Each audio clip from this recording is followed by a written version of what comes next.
Lewat Bima Arya, Presiden Jokowi rebus Anies, ditulis oleh Nina Nur dari siwa.com.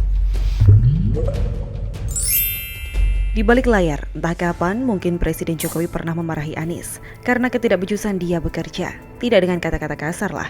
Saya yakin sekedar diajak berargumentasi dan Gubernur santun ini pun hanya bisa ngeles dan memberikan jawaban muter-muter.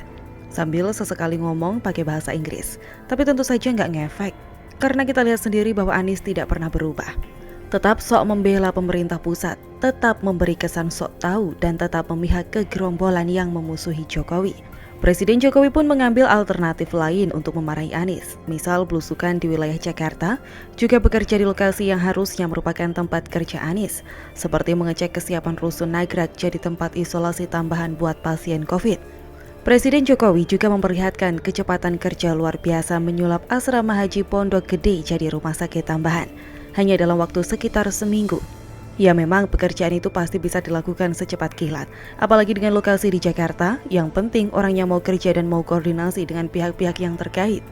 Bukannya malah seperti kehabisan akal sampai meminta-minta ember dan sapu ke para dubes asing. Tidak sampai di situ saja, Presiden Jokowi juga kerap memakai orang lain untuk menyentil Anies. Tentunya orang lain itu yang jauh lebih baik kemampuannya daripada Anies. Seakan di-endorse oleh Presiden Jokowi, memperlihatkan ini loh pemimpin daerah yang bisa dijadikan contoh teladan yang benar-benar bisa kerja. Wali Kota Bogor Bima Arya merupakan satu orang yang dijadikan Presiden Jokowi sebagai simbol sentilan terhadap Anies. Bima Arya ini kader PAN ya, kita tahu bahwa PAN sekarang agak condong ke pemerintah, apalagi selepas keluarnya Amin Rais. Sementara itu pastinya Presiden Jokowi juga tahu soal manuver Anies ke arah PAN. Yakni ketika saat lebaran hari pertama lalu dia malah berkunjung ke rumah ketua PAN. Padahal sebelumnya Anies melarang warga melakukan silaturahmi. Dasar pelin-pelan, demi ambisi politik, kita saja paham, apalagi Presiden Jokowi yang ahlinya merebus kodok. Salah satu cara Presiden Jokowi merebus Anies adalah dengan mengakrabkan diri dengan Bima Arya, sehingga Bima Arya pun citranya juga terangkat. Seorang wali kota namun sudah pantas buat jadi gubernur. Bima Arya juga sudah membuktikan bahwa dia bekerja sesuai aturan, tidak terpengaruh ataupun berpihak pada gerombolan pengacau seperti FPI dan Rizik Syihab. Buktinya, Rizik akhirnya disidang karena laporan atau kesaksian dari Bima Arya bukan? Bima Arya juga pernah secara frontal menguliti ketidakbejusan Anies. Ini terjadi tahun lalu, ketika PSBB akan diberlakukan kembali, Anies sebagai Gubernur DKI Jakarta sok jadi yang paling pintar. Dia pun memimpin rapat para kepala daerah se-Jabodetabek. Bima Arya akhirnya mengungkap bagaimana sebenarnya watak Anies di dalam rapat itu. Menurutnya Anies tidak punya konsep yang jelas dan belum berkoordinasi dengan pemerintah pusat. Sampai akhirnya rapat pun tidak bisa mengambil keputusan apa-apa. Bahkan Bima pun meminta Anies untuk berkoordinasi dulu dengan pemerintah pusat dan memformulasikan langkah-langkah yang jelas atau detail. Baru kemudian disampaikan lagi ke rapat kepala daerah se-Jabodetabek. Apa ini namanya? Wali kota ngajarin gubernur bagaimana cara jadi gubernur? Memalukanlah buat Anies. Saya yakin Presiden Jokowi pasti tahu soal ini. Oleh sebab itu, beliau pun memakai Bima Arya ini buat sedikit memanaskan air rebusan. Hal serupa sebenarnya pernah dilakukan oleh Presiden Jokowi pada bulan Maret atau April lalu. Waktu itu sedang ramai topik reshuffle kabinet. Bima Arya sempat dipanggil Presiden Jokowi untuk bertemu di Istana Bogor. Beberapa minggu kemudian hal ini baru bocor ke media. Hal tersebut disertai dengan dugaan bahwa pertemuan itu berhubungan dengan pengusungan Bima Arya jadi calon Gubernur DKI Jakarta di Pilkada nanti. Bima Arya sendiri memaparkan bahwa isi pertemuan itu membahas soal penanganan COVID dan rencana pembangunan tram di Bogor. Tetap saja, yang beredar di media adalah adanya spekulasi soal pencalonan Bima Arya jadi cagup di Jakarta. Anies kesenggol dong. Dan kemarin Rabu 21 Juli sore, kembali Presiden Jokowi memanggil Bima Arya ke Istana Bogor. Menurut Bima Arya, Presiden meminta update soal perkembangan penanganan COVID di Kota Bogor.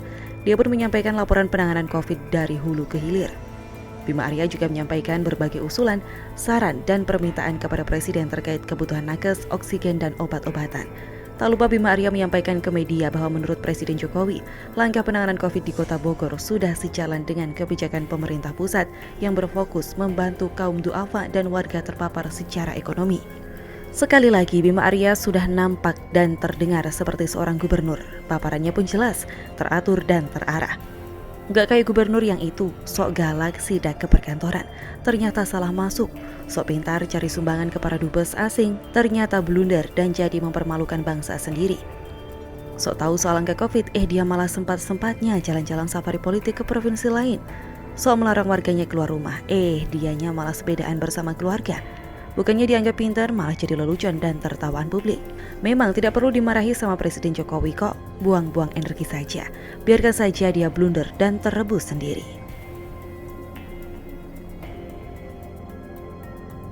Ingin tahu lebih menarik? Yuk simak video selanjutnya.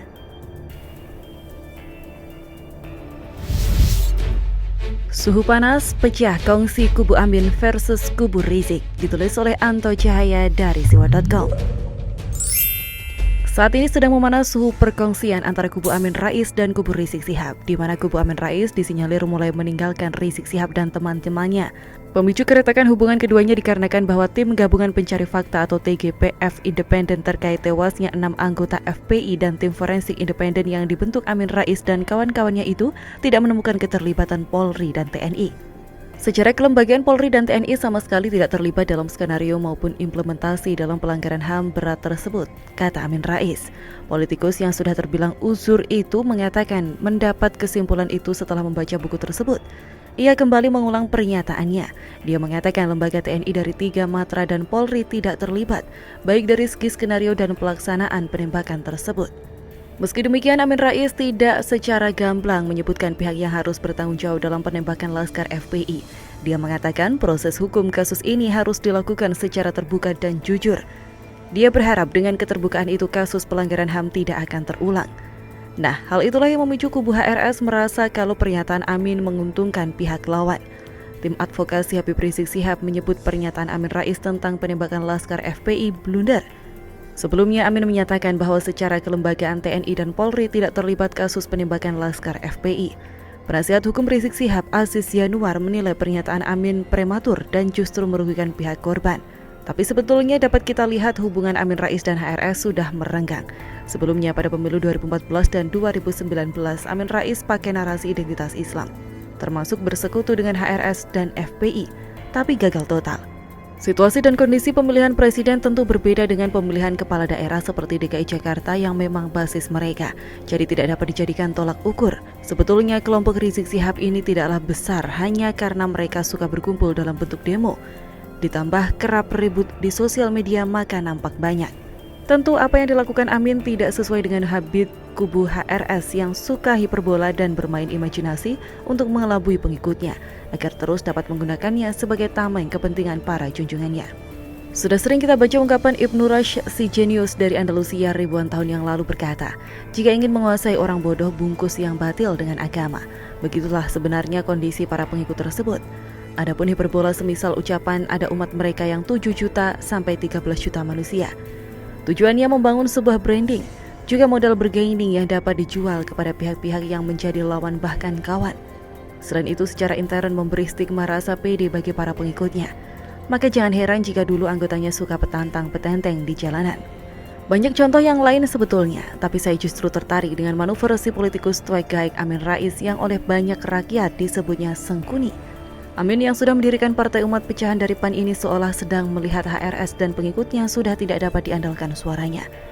Tahun 2014 dan 2019 adalah bukti. Terlebih HRS di penjara dan Munarman juga otomatis ex-kelompok atau pengikut FPI mirip entung. Rizik oleh banyak pihak sudah dikategorikan sebagai residivis.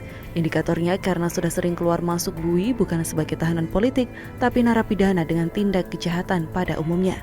Sebagai pengingat, Rizik Sihab sebelum era Presiden Jokowi juga sempat cicipi pengapnya bui. Sebetulnya cukup lumayan usaha Mbah Amin.